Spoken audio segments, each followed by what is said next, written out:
Samajwadi party के राष्ट्रीय अध्यक्ष अखिलेश यादव कन्नौज पहुंचे, जहां अखिलेश यादव ने कन्नौज के सुप्रसिद्ध फूलमती माता के मंदिर में पूजा अर्चना की और साधु संतों के साथ बैठकर प्रसादी भी ग्रहण किया। अखिलेश यादव ने हवन कुंड में आहुति भी दी।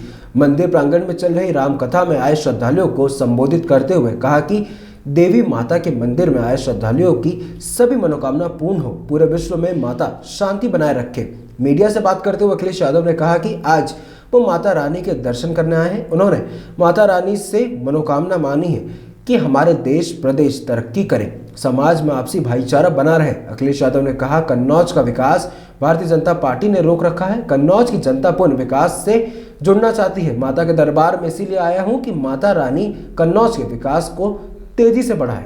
आज आपने दर्शन किए हैं। मैं शेखर मिश्रा जी का और उनकी कमेटी का धन्यवाद देता हूँ कि मुझे सिद्ध पीठ पर आने का मौका मिला है। और ये स्थान आज से नहीं इसका, बल्कि इसका स्थान यहाँ के लोगों के मन में है। बहुत ही पौराणिक स्थान है और इस स्थान से सदियों पुरानी परंपरा जुड़ी है।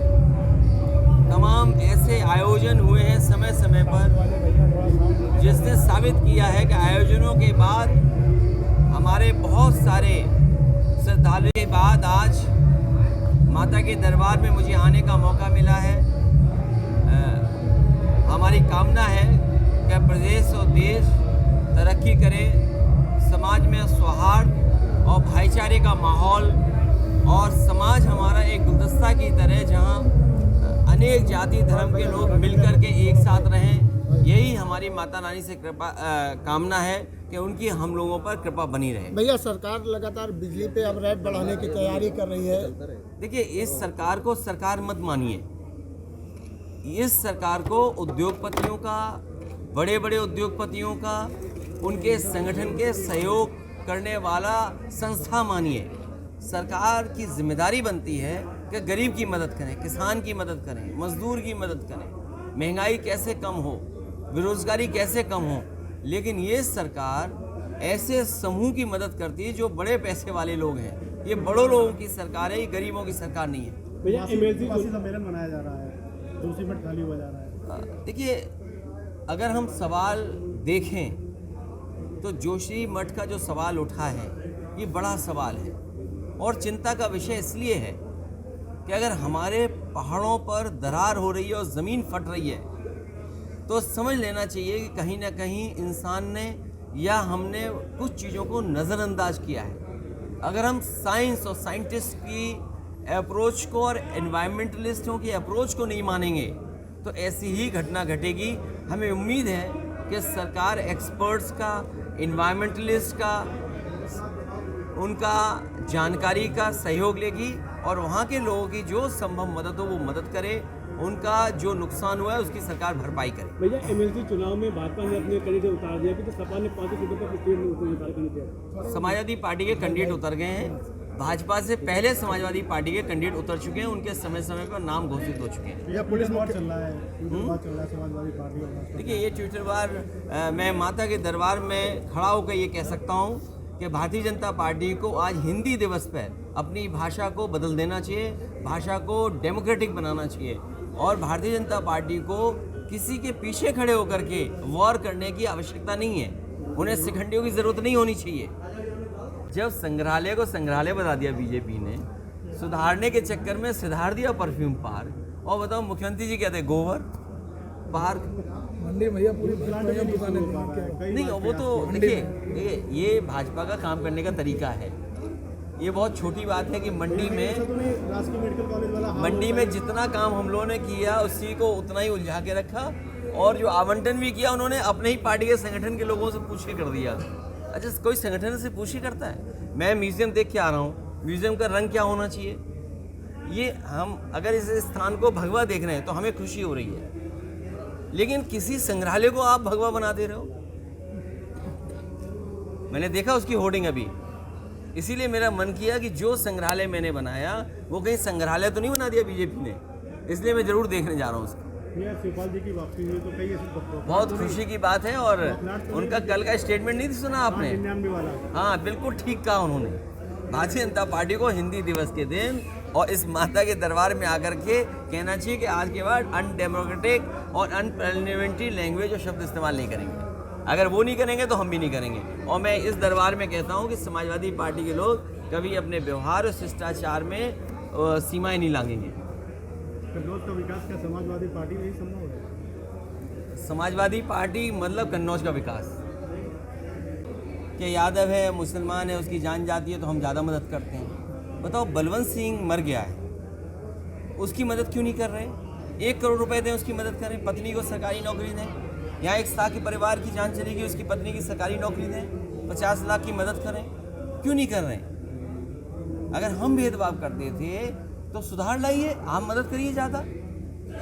क्योंकि ये झूठ पर या गुमराह कर करके राजनीति करते हैं। आज तो दिखाई दे रहा है ना, मुख्यमंत्री जी की खुद जाति के लोगों की हत्या हो गई, उसमें नहीं मदद कर पा रहे, तो काहे के मुख्यमंत्री हैं? और दूसरों पे आरोप लगाते थे कि वो ज़्यादा मदद करते हैं। अरे आपको किसने रोका? आप मुख्यमंत्री हैं, मदद करिए।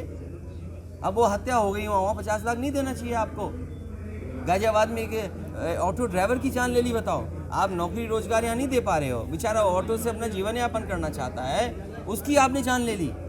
50 लाख उसके परिवार की मदद होनी चाहिए। मैं 5 लाख से मदद कर रहा हूँ। बलवंत सिंह जी की मैं परिवार की 5 लाख से मदद की मैंने। सरकारी नौकरी क्यों नहीं देते हो? इस परिवार की जो साक्ष्य में जान गई है, अन्याय ना हो, दोषी पकड़ा जाए, लेकिन जिम्मेदार कौन है? प्रशासन है। आप एक प्रधान की जांच कराओगे, जांच के ऊपर जांच कराओगे, और आप सब जानते हो एक जांच खत्म कराने में बताओ कितना खर्चा होता है। सब अधिकारियों ने पैसा लूटा उससे। अगर वो चाहें तो अधिकारियों के नाम खोल दे वो प्रधान कि किस अधिकारी को जांच खत्म करने के लिए कितना पैसा लिया। मैंने डीएम से खुद कहा, अगर हत्या का कोई जिम्मेदार है तो आप हैं, खुद हैं, प्रशासन है हत्या का जिम्मेदार। और हम इस बात को कोर्ट में कहलवाएंगे, वकील को खड़ा होकर कहेंगे कि प्रशासन की वजह से ऐसी हत्याएं हो रही हैं, गलत निर्णयों की वजह से, गलत फैसलों की वजह से ये हत्याएं हो रही हैं। ये बचेंगे नहीं अधिकारी। देखिए, कन्नौज कोई समाजवादियों का क्षेत्र आज का नहीं है। डॉक्टर राम मनोहर, नेताजी, मैं खुद, डिम्पल यादव, यहाँ की जनता ने चुना है। और जितना विकास आपको दिखाई दे रहा है ये समाजवादियों की देन है। अब मैं ये चाहता हूँ, यहाँ का आज रास्ते में मैंने म्यूज़ियम देखा, मैं अभी कार्यक्रम एक कर लूँ, उसके बाद म्यूज़ियम भी देखने जाऊँगा। मुझे किसी ने बताया है कि भारतीय जनता पार्टी की अनदेखी के कारण म्यूज़ियम बन गया है। मतलब म्यूज़ियम की भी संरक्षण की जरूरत पड़ेगी। अब नहीं हो पाया, नहीं, शुरू नहीं हो पाया। म्यूज़ियम की और बनाना पड़ गया। संग्रहालय ही संग्रहालय बन गया। भाजपा के जिलाध्यक्ष खनन अवैध खनन पे जबरदस्ती। देखिए, अगर उत्तर प्रदेश में जहाँ गलत काम हो रहे हैं, आप अगर परत उठाएंगे वो भारतीय जनता पार्टी के लोगों को पाएंगे। आप किसी पूरे प्रदेश में किसी कोने में चले जाएं, आप तो छोटी खनन है, हमीरपुर चले जाएं, झांसी चले जाएं, बांदा चले जाएं, जालौन चले जाएं, और उसकी तस्वीरें आपके पास समय समय पे आती होंगी, वीडियोस समय समय पे आते होंगे। इस भारतीय जनता पार्टी ने उत्तर प्रदेश को लूटने के अलावा कोई नई चीज़ नहीं दी। आप बताइए, कन्नौज का एक्सप्रेसवे वही है जो आपने बनवाया, वैसे क्या वैसे दिखाई दे रहा है। मैंने सुना है कि परफ्यूम पार्क को कुछ तकनीकी चीज़ें ठीक करना चाहते हैं, कुछ सुधारना चाहते हैं। जिस प्रोजेक्ट को इन्होंने सुधार दिया हो उसको क्या सुधारेंगे ये? इन्होंने तो परफ्यूम प्रोजेक्ट ही सुधार दिया, उसको क्या सुधारेंगे ये? जब म्यूज़ियम को म्यूज़ियम बना दिया, जो अच्छी खासी बिल्डिंग बनी हुई थी उसको इनसे क्या उम्मीद करोगे? पैरामेडिकल वैसे का वैसा खड़ा है, कार्डियोलॉजी डिपार्टमेंट वैसे ही खड़ा है, कैंसर इंस्टीट्यूट, कैंसर का जो हिस्सा है वो वैसे ही खड़ा है। अगर यहाँ इलाज ठीक हो तो बताओ यहाँ की जनता को मदद मिलेगी कि नहीं मिलेगी? यहाँ के लोगों को इलाज मिलेगा या नहीं मिलेगा? तो आखिरकार ये जो प्रोजेक्ट बंद पड़े ये कब चालू होंगे? बाल संग्रहालय तो बने ही नहीं। किसको ला रही है? और मैं आपको बता रहा हूँ, इस बार भारतीय जनता पार्टी को लाखों से हराएंगे, और माता दरबार में यही हमारी कामना है, लाखों से हराना है, लाखों से। आपका आना पक्का है? लेकिन मैं आऊँ ना आऊँ, लेकिन इनको लाखों से हराना है। प्रतीक्षा हो रही है आपकी? मैं आना चाहता हूँ और पार्टी जैसा फैसला लेगी वो तय करूँगा, लेकिन यहाँ भारतीय जनता पार्टी को लाखों से हराना है। केवल कन्नौज से नहीं, आप बताओ, बिंदुदा की अनदेखी कर दी, रसूलाबाद की अनदेखी कर दी। मैं गया पीडब्ल्यूडी गेस्ट हाउस जो हमने सर्किट हाउस बनाया, बोला क्या हो रहा? बोला मेंटेनेंस पर है। अरे हर चीज़ मेंटेनेंस पे इनके पास। आप खुद सोचो, दुख हो रहा कि नहीं हो रहा, सब विकास रोक दिया। इसी एक्सप्रेस वे किनारे कारखाने लग गए होते तो शायद नौकरी मिलती, रोजगार मिलते। चरम सीमा पर महंगाई, चरम सीमा पर बेरोजगारी और अन्याय इतना है कि आप इस सरकार में कल्पना नहीं कर सकते न्याय की। ये अडानी का कारखाना तो है अडानी का कारखाना तो लग गया। नहीं, वो अडानी का कारखाना हमें तो बताए थे वो गौ सेवा के लिए कुछ गौ चारा क्या प्लांट खोलेंगे, इसलिए ज़मीन लेना चाहते थे। ज़मीन समाजवादी सरकार में ली गई थी और हमें ये बताया गया था कि जानवरों को, खासकर गाय, क्योंकि काऊ मिल्क प्लांट लग रहा था, तो गाय का खाना कैसे अच्छा हो उसका चारा बनाने का प्लांट लगना था।